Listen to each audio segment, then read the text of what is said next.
paz do Senhor Jesus, meus amados irmãos e amigos, muito bem-vindos ao Foco na Lição. Eu sou o pastor Luiz Prates e este vídeo é sobre a lição número 5 da nossa revista Betel Dominical, Evidências Externas da Veracidade da Bíblia. O comentarista desse trimestre, como você já sabe, é o pastor Joabes Rodrigues do Rosário, que é o presidente da Assembleia de Deus, Ministério de Madureira, Campo de Araguaçu, no Tocantins. E estes são os objetivos que ele separou para esta lição: estudar o valor da arqueologia e sua contribuição para o contexto bíblico, mostrar que os relatos bíblicos dos grandes impérios são historicamente verificáveis e verificar provas biográficas da veracidade dos relatos bíblicos. O texto que ele usou como referência para desenvolver essa lição está no livro do profeta Isaías, capítulo 45, versículo 1 a 3. Lembrando, meus irmãos e amigos, que o PDF com o plano de sugestão desta aula ficará disponível aqui na descrição deste vídeo.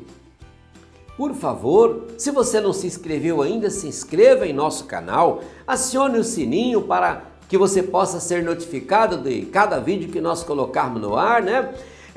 Curta, compartilhe e comente com seus amigos e com seus irmãos. É muito importante para a Escola Bíblica Dominical, para nós e para o nosso canal. A arqueologia bíblica, os relatos históricos e as biografias de personagens importantes dão provas externas da veracidade da Bíblia. No entanto, considerando a vastidão do campo de informações e de correlações, não será possível esgotar o assunto nesta lição, neste vídeo. Por isso, ressaltaremos apenas alguns aspectos. E o nosso comentarista começa com o primeiro: arqueologia, valor e contribuição. E diz ele: a arqueologia é a ciência que, através da coleta de material fósseis, artefatos, monumentos e etc., estuda os costumes e a cultura de povos antigos. Arqueologia bíblica, lá no 1.1. A arqueologia bíblica é o ramo da arqueologia especializado nos estudos relacionados aos relatos bíblicos e à história das religiões judaico-cristãs, ok? 1.2. Arqueologia do Antigo Testamento. Prossegue o nosso comentarista. Dado a vasta quantidade de provas arqueológicas a favor da Bíblia, para efeito de estudo e compreensão, ele, o nosso comentarista, apresenta apenas 3 exemplos. Primeiro, o túnel de Ezequias, que foi construído visando trazer água para a cidade. Este túnel foi descoberto em 1880 pela arqueologia. Você vai encontrar referência desse túnel em 2 Reis 20:20, 2 Crônicas 32:30. Segundo, peças de cerâmicas. Peças de cerâmicas datadas de 900 a.C. também foram encontradas na cidade bíblica de Esbom. Você vai encontrar referências sobre essa cidade em Números 21:25 e Josué 13:17. E terceiro exemplo que ele traz para nós, a imagem de Baal. Uma imagem de Baal foi encontrada esculpida em pedra calcária com datação de 1650 anos de Cristo, ok? 1.3. A arqueologia do Novo Testamento. Provas arqueológicas que confirmam relato do Novo Testamento são esses aqui destacados pelo nosso comentarista. Primeiro, a sinagoga de Cafarnaum, onde Jesus curou um homem com um espírito imundo. Você vai ver em Marcos 1:21-28. Segundo, a casa de Pedro em Cafarnaum, onde Jesus curou a sogra de Pedro e outros. Mateus 8:14-17. O poço de Jacó, onde Jesus falou à mulher samaritana, João 4:1-30. O tanque de Betesda em Jerusalém, onde Jesus curou um homem aleijado, João 5:15. O tanque de Siloé, ou a piscina de Siloé, lá em Jerusalém, onde Jesus curou um cego, João 9:7. O tribunal em Corinto, onde o apóstolo Paulo foi julgado, Atos 18:12. O palácio de Herodes em Cesareia, onde Paulo foi mantido sob guarda, Atos 23:35. Tem muitos mais, mas esses são citados pelo nosso comentarista. Vamos então ao ponto 2, relatos bíblicos dos grandes impérios. A Bíblia, a palavra de Deus diz: e no segundo ano do reinado de Nabucodonosor, teve Nabucodonosor os sonhos, e o seu espírito se perturbou e passou-lhe o seu sono. Daniel 2:1. Perturbado com o sonho, porque não conseguia se lembrar, mandou chamar os magos, os astrólogos, os encantadores e os caldeus para revelar a ele o sonho e a interpretação. Eles chegaram, o rei explicou qual era o problema e eles pensaram, discutiram, conversaram, chegaram a uma conclusão e deram ao rei esta resposta. Responderam os caldeus na presença do rei e disseram: não há ninguém sobre a terra que possa declarar a palavra ao rei, pois nenhum rei há, senhor ou dominador, que requeira coisa semelhante de algum mago, ou astrólogo, ou caldeu. Daniel 2:10. Esta resposta deixou o rei extremamente enfurecido. Por isso, ele deu uma ordem, mandou matar todos os sábios da Babilônia, diz a Bíblia. E saiu o decreto segundo o qual deviam ser mortos os sábios. E buscaram a Daniel e aos seus companheiros para que fossem mortos. Daniel entrou na presença do rei e pediu-lhe que desse tempo para que pudesse dar a interpretação. Daniel 2:13-16. O que Daniel fez? Junto com seus amigos, entraram em oração, em batalha espiritual. Fazendo o quê? Pedindo a Deus que tivesse misericórdia e que revelasse a ele duas coisas. Que sonho é esse que o rei teve? E qual é o significado? Porque se ele não obtivesse do céu essa resposta, ele e todos os demais seriam mortos pelo rei, porque o decreto já estava assinado. Olha, se você estiver um dia diante de uma situação dessa, faça como fez Daniel. Vá à presença de Deus, coloque diante de Deus o problema e fique tranquilo que a resposta virá. Neste caso, o que aconteceu? Deus respondeu. Deus deu a Daniel a resposta e Daniel imediatamente veio à presença do rei e disse, agora já todo cheio de alegria, todo forte, fortalecido pela revelação da palavra, ele olha bem na presença do rei e diz, rei, há um Deus no céu, o qual revela os segredos.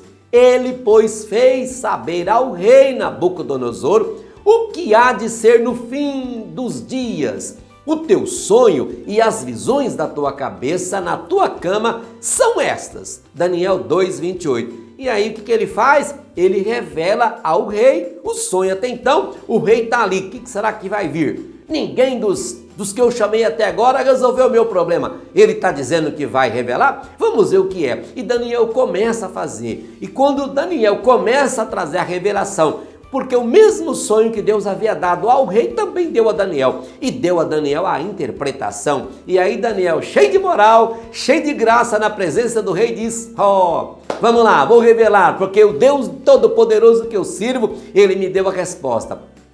E aí ele começa, tu, ó rei, estava vendo, e eis aqui uma grande estátua. Esta estátua, que era grande e cujo esplendor era excelente, estava em pé diante de ti, e a sua vista era terrível. O rei para e já começa a vir na mente dele exatamente isso. Aí ele continua, a cabeça daquela estátua, rei, era de ouro fino, o peito e os braços de prata, o ventre e as coxas de cobre, as pernas de ferro, os seus pés em parte de ferro e em parte de barro. Daniel 2, 31 a 33. Eu fico imaginando aqui que neste momento o rei se alegra, porque exatamente na sua memória vem exatamente o sonho agora, revelado por Daniel, é claro e é nítido na cabeça de Daniel e também do rei. Mas Daniel não para, Daniel prossegue. E ele diz assim ao rei: olha, esse é o sonho, mas não vai ficar também só no sonho não, agora eu vou te dar também a interpretação. Lá em Daniel 2,36 é isso que ele fala. Aí o rei, então tá bom, estou esperando. Qual é a interpretação? Uma coisa você já resolveu, né? Já está isento de ir para a forca, né? Não vai ser morto, não vai ser despedaçado, não vou matar ninguém. Porque você já conseguiu revelar, pronto, caiu na minha mente, eu já sei isso mesmo que eu sonhei. Mas agora eu estou curioso para saber qual a interpretação. E Daniel prossegue: a cabeça de ouro, rei, é o Senhor mesmo. Daniel 2,31, representa o teu reino. E esta revelação estava apontando para o Império Babilônico. Esse império tem a duração na história de um período de dominação entre 626 a.C. a 539 a.C. Ok? Falamos da cabeça. Vamos agora ao peito. Peitos e braços, que é a prata. Então eu disse, irmão, bom, como eu disse que o peito e os braços eram de prata, eu te digo agora que isso é o seguinte: depois de ti, rei, vai vir um reino inferior ao seu. Daniel 2,39. E esta revelação que Deus deu a Daniel, simbolizado ali pelo peito e os braços de prata, estava apontando para o Império Medo-Persa. Esse império teve um período de dominação entre 539 a.C. a 331 a.C. Mas não para por aí. A estátua ainda precisa ser desvendada por completa. Aí Daniel vai para o ventre e as coxas de cobre. Esta revelação, Daniel diz que era o terceiro reino, lá em Daniel 2,39. E esta visão e este ponto, essa parte da estátua, estava apontando para o terceiro reino, que foi o Império Grego. Período de dominação de 331 a 146 a.C. E finalizando já quase a revelação, as pernas, falta as pernas. Então Daniel disse, olha, as pernas de ferro aponta para o quarto reino, Daniel 2,40. E esta parte, né, das pernas de ferro, o Império Romano, período de dominação de 146 a.C. a 476 depois de Cristo. Finalizando, falta agora o que? Os pés e os dedos. E aí Daniel diz assim, vindo de Deus a palavra: os pés e os dedos, parte de barro e parte de ferro, não dá mistura, né? Como é que o ferro liga com o barro, né? Então, essa visão aí dos pés e dos dedos, para a revelação que Deus dá a Daniel, para ir dizendo que é essa mistura. E aí ele fala, essa revelação aponta para o quê?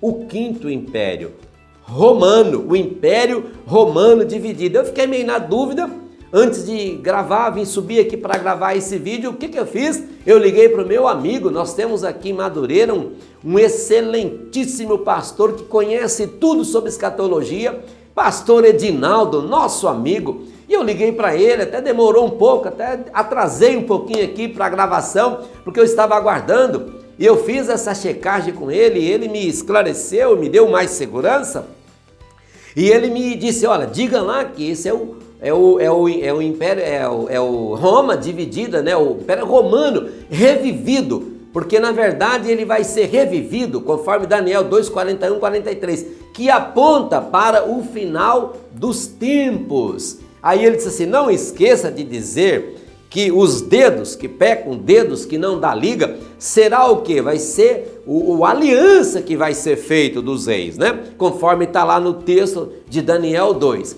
Então, é só que ele me lembrou, traga à memória dos alunos e dos professores que o ápice da revelação de tudo isso está nesses dois últimos versículos. Vamos lá? Mas nos dias desses reis, O Deus do céu levantará um reino que não será jamais destruído.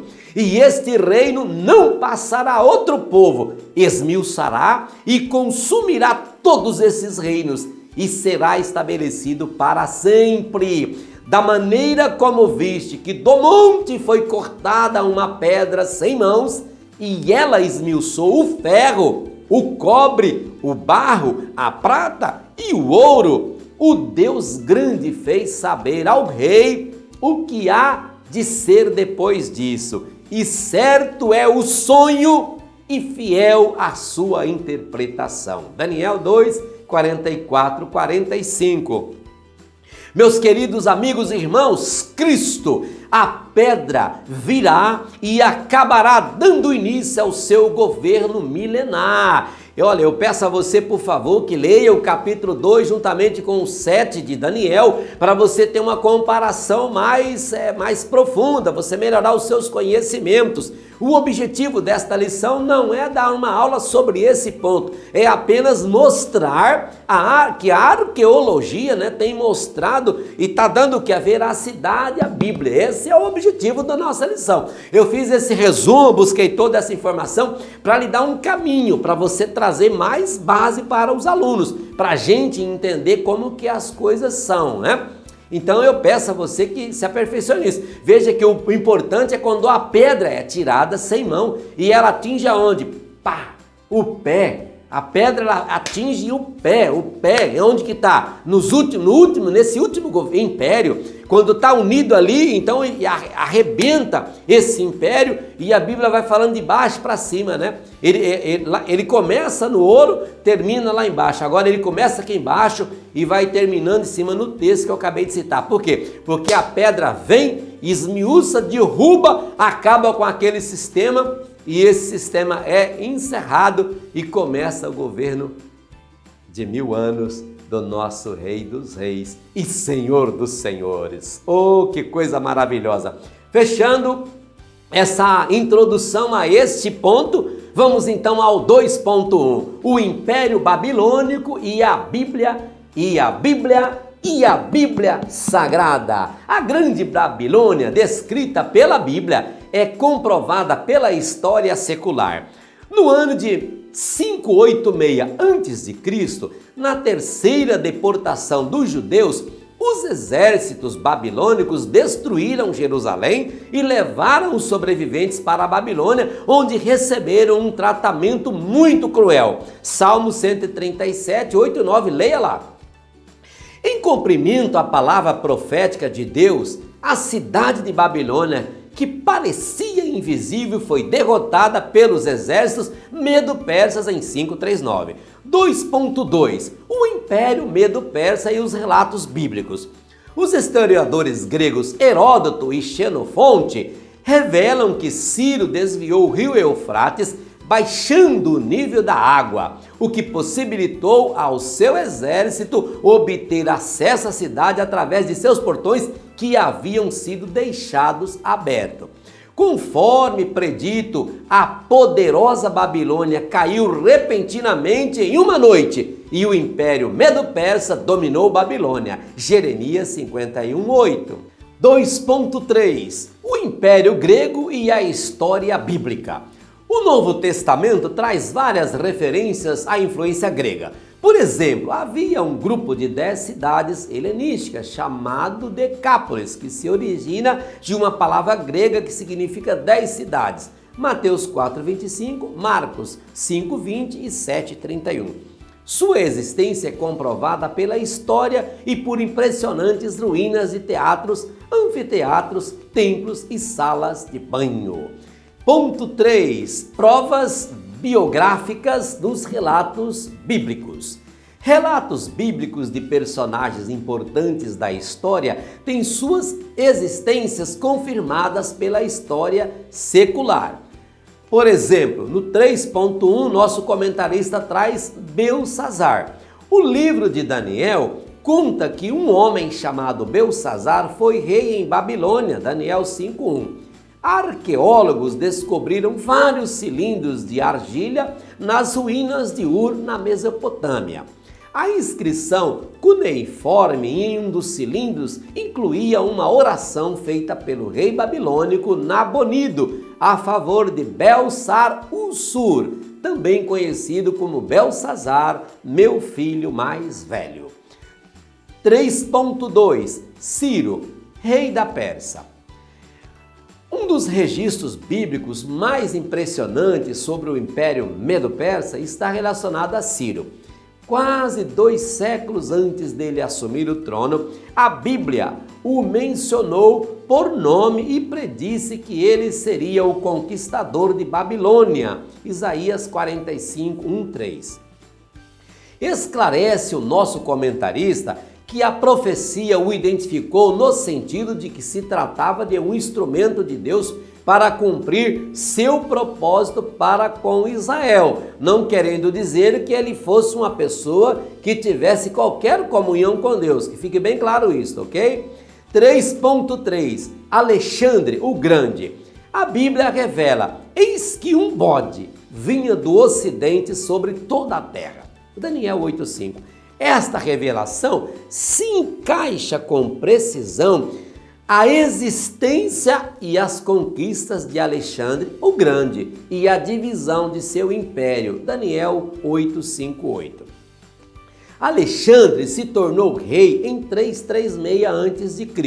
e no período de 7 anos derrotou o poderoso rei persa Dario. Depois, Alexandre continuou a expandir seu império até o ano 323 a.C., quando morreu prematuramente com apenas 32 anos de idade. Concluindo, meus amigos, acreditamos que a Bíblia é a palavra de Deus a nós revelada. Não existe nenhuma dúvida quanto a isso. Embora a nossa crença na veracidade da Bíblia independe dos fatos que acabamos de apresentar, estas evidências externas a seu favor, ainda que de uma pequena amostra, colaboram para provar a veracidade e importância e ajuda a substanciar a afirmação de que ela é, de fato, a palavra de Deus. Na próxima semana, querendo Deus, estudaremos a 6ª lição da nossa revista Betel Dominical, Evidências Internas da Autenticidade da Bíblia. Deus te abençoe, uma excelente aula e até o próximo Foco na Lição.